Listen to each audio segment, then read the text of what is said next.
Christ,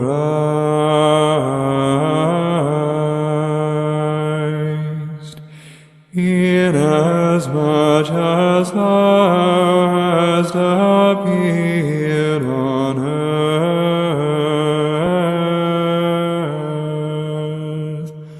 as a man for our sake.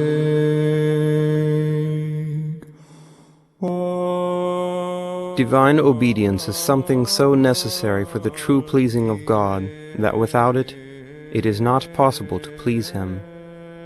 Therefore obedience was planted by God in 3 places, in the heavens, in paradise, and on earth.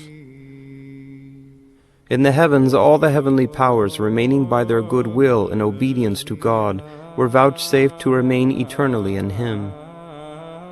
But the devil by his own free will fell away from obedience, and was cast down from the heavens, together with all the fallen away powers who freely obeyed his impious counsel.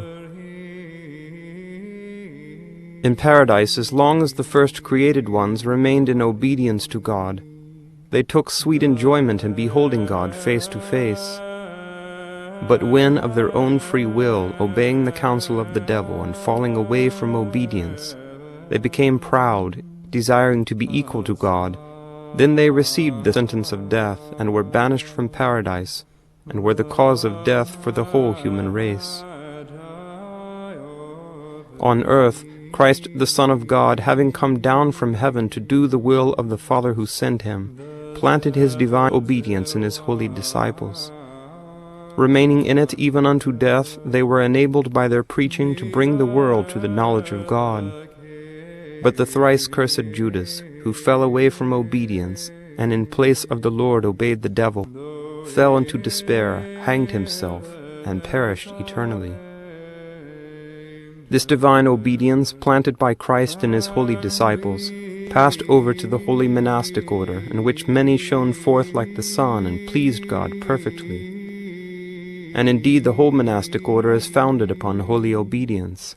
And in ancient times, for the greater part, they began their life with obedience, and thus by God's grace they escaped demonic deceptions. But for those who have begun the monastic life in a self-willed manner, there have often followed many demonic deceptions, from which may the Lord deliver us by His grace. Obedience is the mother of the foundation of all the gospel commandments, namely love, which is made perfect by obedience. As the Lord has said, "If ye love me, you will keep my commandments."